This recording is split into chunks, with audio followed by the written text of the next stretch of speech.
There you are. Good morning and welcome to Zen Fits here in Blackstone, Virginia, and the center of the world where everything fits. That's the thing.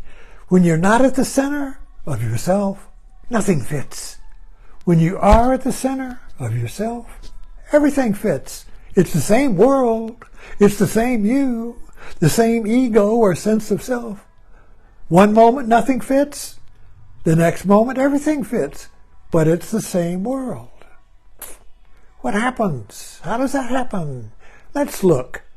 The title of this talk is, It's the Pattern, Stupid. Remember that from Clinton's campaign? It's the economy, stupid. I love that.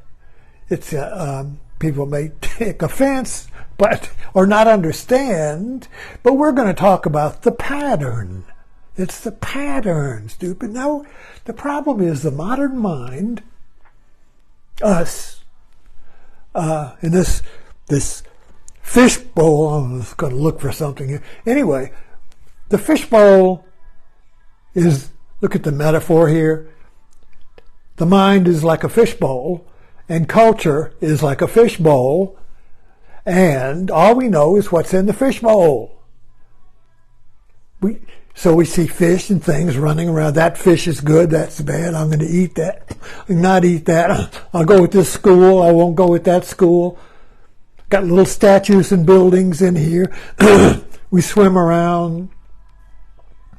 In the fishbowl of the mind, the situations change. So we're deceived into thinking that it's a new world, that the world is changing, that this is a new world, a new situation. But if we get that Ground Hog Day feeling, that deja vu, I've been here before. I've done this before.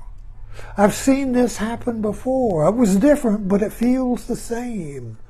It feels the same, but it looks different. Now that's confusing. It feels the same. Oh, God, I just keep going around in circles. Damn, this is the same old thing. Every time I do this, I think it's going to be different, and it turns out to be the same. What's going on? It looks different, but it feels the same. So there is a contradiction or a conflict between the eyes and the heart and the feeling. And we can't figure it out. We can't figure it out. It's the pattern, stupid. It's the pattern. We can't see patterns. We can't. Remember in the 70s or 60s, there was a book. 60s was all about seeing patterns. 60s was an explosion of the awareness that sees patterns. And all these great psychiatrists, psychology and writers, I'm okay, you're okay, the games people play. The games people play. Now, if you go to a therapist, he's going to show you or point out to you the games you are playing that you can't see because you're in the game. Can't see the game when you're in it. You think the game is real, but it keeps repeating itself.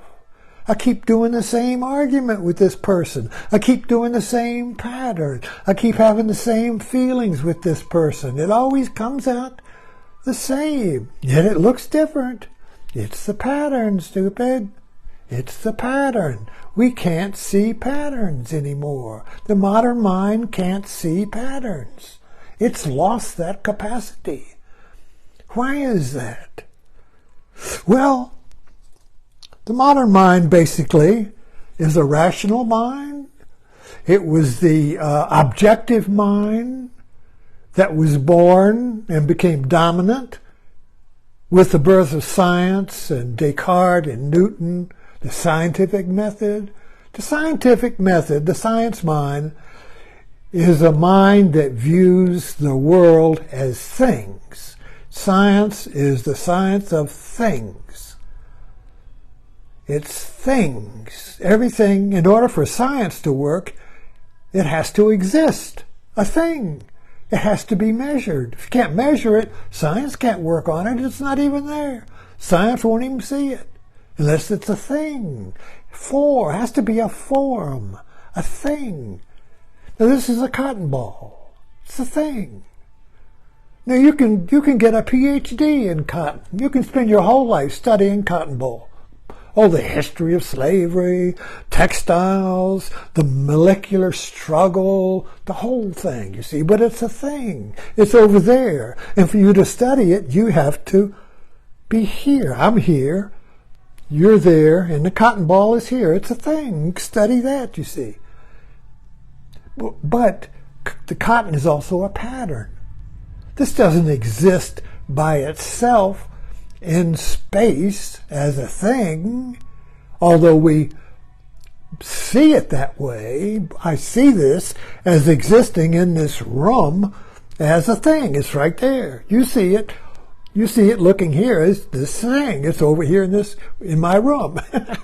You see, it's a thing. It exists by itself. You don't see any pattern here. There's no pattern. It's a cotton ball. It's a thing. You see? But yet, of course, science will tell you, oh, this is not a thing.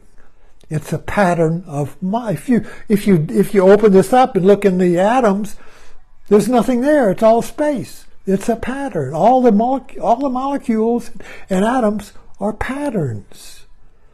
And so this is a pattern, but we see it as form. The pattern is empty. Can't see the pattern. We see form. And it's always over there, out there, up there, down there. But I'm not the cotton ball, you see. I'm separate. I can't even see this. I can't analyze and describe and develop the qualities and the story of the cotton ball unless I'm outside of it. Unless I'm outside of it, you see. And I can even go look at it from science, as patterns, and see the history of the cotton ball would be a pattern. The pattern of the cotton ball from its first, I forgot which culture discovered it, and its history and evolution. That's a pattern. History's a pattern, a wave, you see.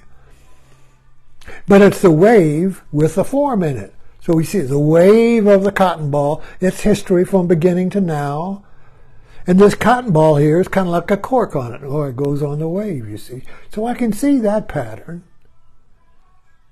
But I can't see my pattern, can I? I can't see my pattern because I'm in the wave. A pattern is a wave. The wave is out there. But the bigger wave, the real wave, is the wave I'm in. So I'm a pattern. But I can't see that because all I see are the forms that are in the pattern with me. So me, the viewer, the one outside here, is a subject, an observer, and this is the observed. This is the object, the observed. I'm the observer. This is the observed. And it's a form. It's what it is right here. This cotton ball is the cotton ball. It's not the cotton balls all over the world. It's this cotton ball. This is it. This is the one. Right? That's true. But at the same time, this cotton ball, you could say, is a wave or a history of cotton balls. But going deeper, I and this cotton ball are in relationship. So I, the observer, and the observed are also a wave or pattern.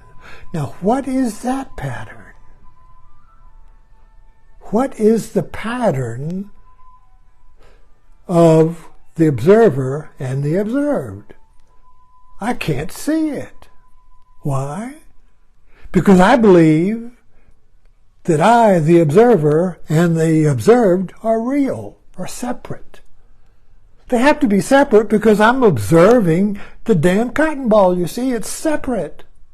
But I can't see my relationship with the cotton ball and why I, just imagine, what is my relationship with the cotton ball? If say so, I'm an expert on cotton balls.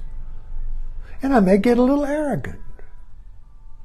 I may get a little puffed up here.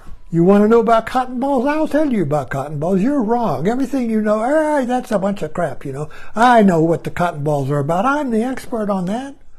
Give me some respect. Give me some due here. You know, I've studied my whole life about cotton balls, and now you come to tell me that I'm mistaken. Well, you're stupid. Now, what's the pattern here? I know you can see the pattern. It's my arrogance is the pattern. I want to be special. I want to be respected. That's my pattern. So whatever I do, my goal or intention is to be respected, to be the honored one, to be the one that is not argued against, to be the authority, to be the captain of the ship. That is my pattern. It's like my father. He wanted to be he was a naval officer, but always got rejected. He never became a captain of a ship. And he died angry. Anyway. Patterns. We see patterns. You go to a family, watch the husband and wife argue. Every time you come over there, they're snipping each other. They got this little game going. You try to interrupt and try to bring peace, they'll turn on you like pit bulls, eat you up. We love our patterns. We love our patterns, you see. So if you want to be, I really got off it. I forgot what, okay. We're talking about patterns. Why we can't see them. We can't see them because we have invested our sense of self in the pattern. It's by our invested pattern, whether it's being an expert in cotton balls or an expert in Buddha. Look at all my Buddhas around here. Or an expert in, or an emissary of a guru. You see, I'm a follower of the guru, and so I know what the guru's about, and if you ask me, I'll tell you what the guru's about. I'm number one, you see. Oh, that reminds me of a Zen koan. Maybe I'll end with that. Okay, so this is Gute's finger. Now, Gute was a Zen monk, a Zen master, who was known for whenever he was asked what Buddha was or the teaching was, he'd hold up his finger, number one. So he was known as the one-fingered master, one-finger Zen. Well, he had an assistant, a follower, a disciple, and the people would come and ask the disciple, what is your master's teaching? And the disciple would hold up a finger, one. And so when Gute heard what his assistant was doing, he rushed over with a knife and grabbed the finger and cut it off. And the monk screaming, like, what the fuck? He could not believe it. And he turned to run away in horror. And Gute called after him, sir. And the monk turned, yes, and Gute held up his finger and smiled. And the assistant was awakened. Now if you think this is about Zen being cruel, or the master being cruel, you miss the whole point. You miss everything if you think that this is about that. It's a teaching story. That's what Zen koans are. They're teaching stories. So if you get stuck up on the word, oh, that's a stupid thing. Why did he do that? He didn't have to do that. How cruel. You see. Of course, if I wrote that once on Facebook, and Facebook put me in jail. But the story is, if there is a meaning, is that the pattern. It's the pattern, stupid. Now, we can't see the pattern because each of us is invested as being number one. We're all invested in, that's what the ego is, number one. I'm number one in my mind, and I live in patterns, I do games that affirms and ensures and establishes my being number one. So it's my pattern that creates my commission. My pattern creates my authority. My pattern creates my respect, my honor, you see. So I have to maintain my pattern, which is going to be arrogance, my pattern of arrogance, in order to have a self that is stable, that is fixed, that is something, you see. But I'm the pattern. You see, so if I saw myself as the pattern, there would be no fixed self. There would be no stable me. There would be no me. There'd just be a wave. There'd be no location. There'd be no center, you see. There'd be no number one. So number one creates a center, and it creates a center as a pattern that supports my position. So we'll keep on repeating games and patterns in order to maintain and fix my sense of being number one. So if you see your pattern, you have to see that you're empty. You have to see that you are nobody. And yet you're somebody. And this is the confusion. All these people on non-dualism and all these, they always say, well, you don't exist. They say, well, who's writing? Well, you don't exist. They say, well, that's just like saying, that's saying you're a pattern. You don't exist, but it doesn't do the other half of the equation, is that you do exist. You do exist. You are real. But at the same time, you're a pattern. And this is, I'll end with this, the equation of Zen that opens up everything. It's just like Einstein's E equals mc squared. That formula opens up the fixed reality of Newton, where everything is a thing, a fixed thing. God named it. And everything is what God or Adam named. You see, everything is fixed. But you see, the opposite of that, nothing is fixed. It's a pattern. If there was no pattern and there was no fixed, it would be just data. There would be no universe. The universe is a pattern. All the stars, all the planets, they're all patterns, orbits, relating. It's all an interconnection of patterns, you see. You can't find any one thing that's the center. Einstein said that. There is no center. It's all patterns. But we can't live that way. It's a psychosis. We'd end up in the ward. I have to be a center, and I have to be a pattern. How can I be both? There's the dilemma. There's the dilemma.